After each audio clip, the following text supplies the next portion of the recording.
आजच्या व्हिडिओमध्ये डिस्कस करूया हे खूपच सुंदर सम आहे linear equation in one variable एका चलाचं समीकरण याच्यावर अवलंबून आहे हे सम. तुम्ही सांगणार खूपच सोपं असेल ना, हे खूपच इंटरेस्टिंग आहे. याच्यासाठी पहिल्यांदा काय करायचं, हे वर्ड प्रॉब्लेम वाचून घेऊया. काय दिलंय बघा, Ratna has rupees 200 more than 3 times the amount Rafiq has. If 300 from the amount with Ratna are given to Rafiq, amount with Ratna will be 7 upon 4 times the amount with Rafiq. Find the initial amount with Rafiq. आता हे statement वाचल्यानंतर तुम्ही सांगताय त्यांनी सांगितले find the initial amount with Rafiq, म्हणजे रफिक कडे initially स्टार्टिंगला किती होते ते अमाउंट आपल्याला फाइंड करायचं. नाही माहित म्हणजे तुम्ही ते व्हेरिएबल अज्युम करणार, बरोबर आहे. पण या सम मध्ये दोन आहेत ना, दोन जण आहेत. कोण आहे, एक रफिक आणि एक रत्ना आहे. रत्नाकडे किती अमाऊंट आहे, रफिककडे किती अमाऊंट आहे, त्याच्याबद्दल काहीतरी सांगितलं तर ते वाचून घ्या ना अगोदर. म्हणजे पहिला स्टेटमेंट वाचा. काय दिलंय, Ratna has rupees 200 more than 3 times amount Rafiq has.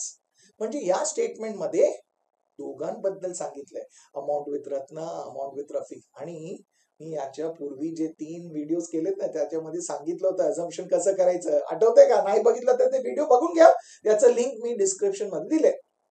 Okay, तिकडे मी काय सांगेन, जेव्हा दोन्ही क्वांटिटीज त्यांचं कंपॅरिझन एका स्टेटमेंट मध्ये दिलं असेल ना, तर ते नंतर येते ना त्याला व्हेरिएबल म्हणून एज्युम करा. हे ट्रिक दिलेलं. ट्रिक नाही यूज केलं तरी पण तुम्हाला समजलं ना. स्टेटमेंट बघा काय दिलंय, Ratna has 200 rupees more than 3 times amount with Rafiq. म्हणजे रफिक कडे किती अमाऊंट आहे ते समजलं तर आपल्याला समजणार आहे रत्नाकडे किती अमाऊंट आहे.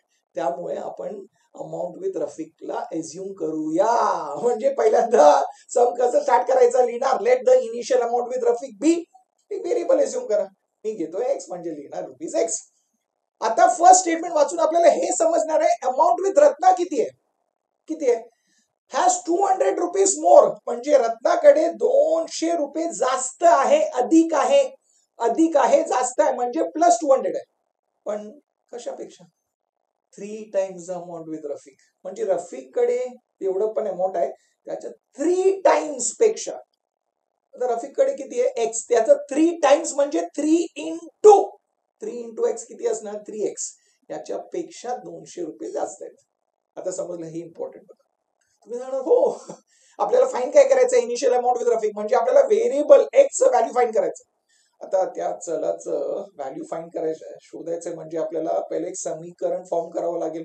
आणि ते समीकरण फॉर्म करण्यासाठी, ते इक्वेशन फॉर्म करण्यासाठी कंडिशन दिलं असेल ना, ते कंडिशन वाचून घ्या. ओके, काय दिलं बघा, if rupees 300 from the amount with Ratna are given to Rafiq. म्हणजे आपण काय सांगतो तिकडे, अमाऊंट विथ रत्ना आणि अमाऊंट विथ रफिक याच्यामध्ये काहीतरी कंपॅरिझन आहे, काहीतरी आपण अमाऊंट शिफ्ट करतोय 300. ओके, म्हणजे पहिल्यांदा आपल्याला समजण्यासाठी मी सांगतो, अमाऊंट विथ रत्ना आणि अमाऊंट विथ रफिक आपल्याला माहिती आहे किती आहे. अमाऊंट विथ रत्ना किती आहे, आता 3x प्लस 200 आहे. आणि अमाऊंट विथ रफिक काय आहे इनिशियली, म्हणजे ते आपल्याला फाइंड करायचं आहे, ते एक्स आहे. स्टेटमेंट मध्ये काय सांगितलंय, जर 300 रुपये from the amount with Ratna are given to Rafiq, म्हणजे रत्नाकडे जे अमाऊंट आहे त्याच्यातून आपण 300 रुपये काढलेत आणि रफिकला दिले. ते काढले म्हणजे मायनस केलं ना तिकडून, म्हणजे आता रत्नाकडे किती असेल, 3x प्लस 200 मायनस 300. आणि हे काढून ते 300 रुपये रफिकला दिले. म्हणजे रफिककडे इनिशियली किती होतं, एक्स, जे आपल्याला फाईंड करायचंय.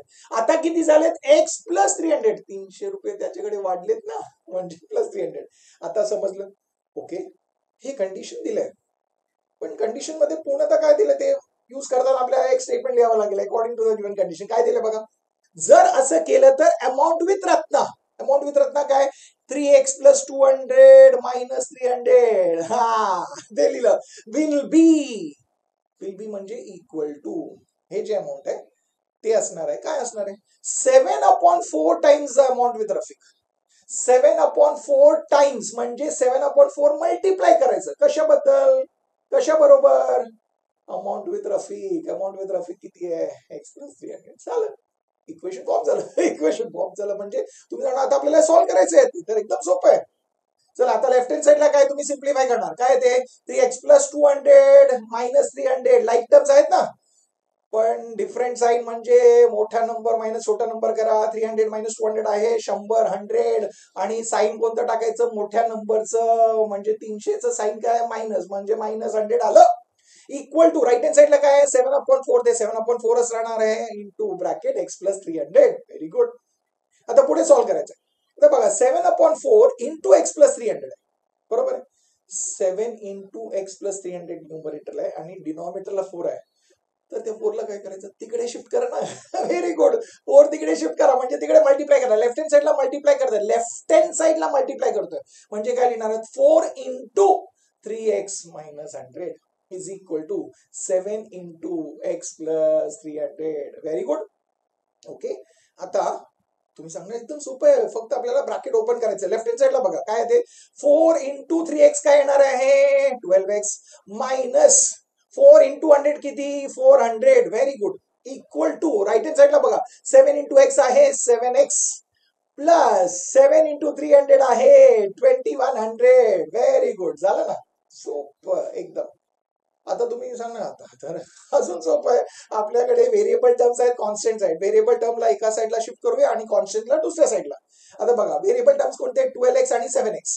ओके. 12x लेफ्ट हँड साईडला आहे, त्या राईट हँड साईडला जे 7x आहे त्याला तिकडे शिफ्ट करा, म्हणजे काय होणार आहे ट्रान्सपोज होऊन ते जाणार आहे -7x. Very good. आता जे कॉन्स्टंट्स आहेत ते कोणते -400 प्लस 2100. 2100 आपल्याकडे राईट हँड साईडला ठेवा आणि ते -400 ला इकडे शिफ्ट करा, म्हणजे ते झालं +400. झालं. आता सिम्प्लिफाय करा. तुम्ही एकदम सोपं आहे. लेफ्ट हँड साईडला काय 12x minus 5x like terms आहेत. 12x मायनस 5 म्हणजे काय 12 मायनस 7 5, म्हणजे 5x आलं लेफ्ट हँड साईडला. इक्वल टू राईट हँड साईडला काय 2100 प्लस 400 किती आहे 2500. Very good. आता एक्सचं व्हॅल्यू आपल्याला फाइंड करायचं आहे. एक्स बरोबर काय x इंटू 5 आहे ना, 5x म्हणजे. आता जे इंटू 5 आहे त्याला दुसऱ्या साईडला ट्रान्सपोज करा, शिफ्ट करा, म्हणजे काय येणार आहे x is equal to 2500 upon 5. तुम्ही सांगणार हे तर कॅन्सलेशन एकदम सोपं आहे ना, कॅन्सल होते ना. 5 1 जा 5 5 जा 25 आणि एक 0 दुसरं 0 म्हणजे 5 0 0 किती आले 500. म्हणजे आपल्याला एक्सचं व्हॅल्यू मिळालं आहे. या चलाचं व्हॅल्यू आपण शोधून काढलंय. किती आहे ते 500. आता एक्सचं व्हॅल्यू 500 आहे, म्हणजे आपल्याला तेच फाइंड आउट करायचं होतं ना. रफिककडे इनिशियल अमाऊंट किती आहे ते एक्स होतं, म्हणजे तेच फाइंड करायचं होतं. म्हणजे फायनल स्टेटमेंट लिहायचं therefore the initial amount with Rafiq is ₹500. हे याच्याकडे होतं स्टार्टिंगला. आता मला सांगा सोपं होतं की नाही. एकदम म्हणजे एकदम सोपं होतं. समजलं का. म्हणजे आता आपण असलं स्टेटमेंट जेव्हा देतो, वर्ड प्रॉब्लेम देतो, काय करायचं पहिल्यांदा एझम्पशन कशाला करायचं, कोणाला करायचं ते बघून घ्यायचं. ते आता मी समजवलंय. ते वाचल्यानंतर इक्वेशन फॉर्म करा, बरोबर. ते कंडिशन वाचून नंतर सॉल्विंग एकदम सोपं. फायनल आन्सर लिहायचं ते विसरू नका. ते झालंय. म्हणजे आता तुम्ही सांगणार एकदम सोपं आहे, माझं कॉन्फिडन्स एकदम हाय आहे. तुमचं हाय आहे कॉन्फिडन्स, तुमच्या मित्रांचं पण झालं पाहिजे ना. म्हणजे व्हिडिओ शेअर करा आणि तुम्हाला आवडले म्हणजे तुम्ही व्हिडिओला लाईक करणारच आणि चॅनलला सबस्क्राईब केलंच असेल, नाही केलं तर चॅनलला सबस्क्राईब करा. आणि पुढच्या व्हिडिओला मी तुम्हाला भेटणार आहे अजून एक इंटरेस्टिंग वर्ड प्रॉब्लेम सकट. तोपर्यंत शिकत राहा, स्माइल करत राहा, शेअर करत राहा.